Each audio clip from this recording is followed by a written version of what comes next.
lalo na kung walang nakakakita. Konting compromise lang daw para mas madali ang buhay.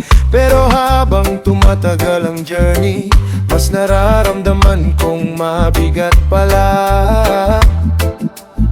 Kapag alam kong hindi ako naging totoo, kahit okay tingnan sa labas.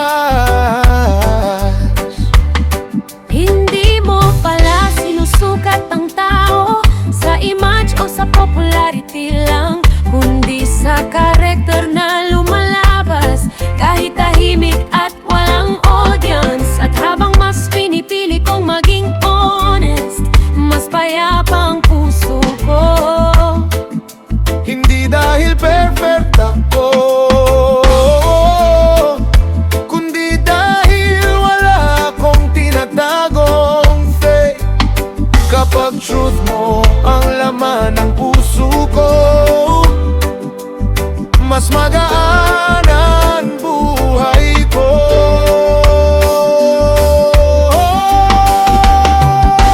Diyos ko, gusto kong maging totoo kahit walang nakakakita. Sa bawat choice at maliit na bagay, turuan mo akong maging honest. Gusto kong maging totoo sa salita at sa gawa.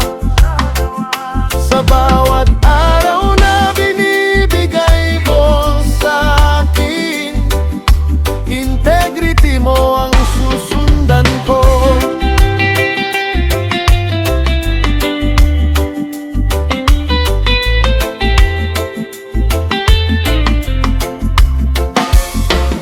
Hindi ko gustong umangat sa panlalamang sa ibang tao.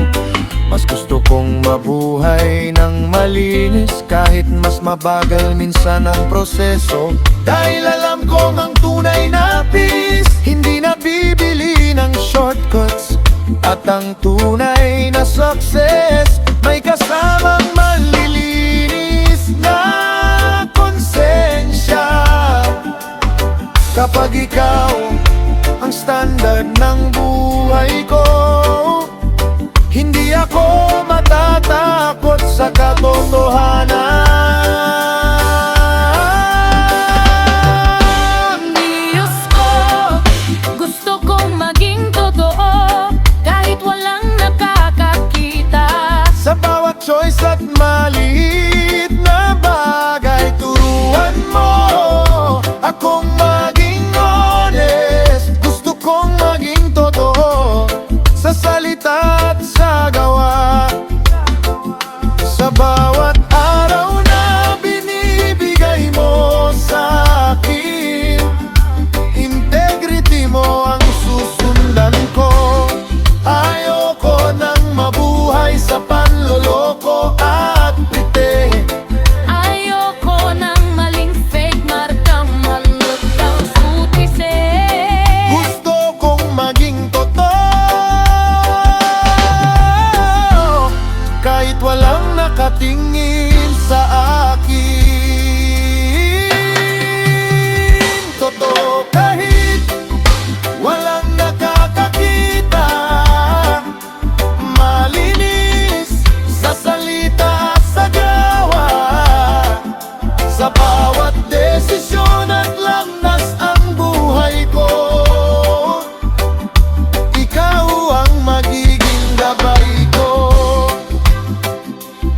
Kapag malinis ang konsensya,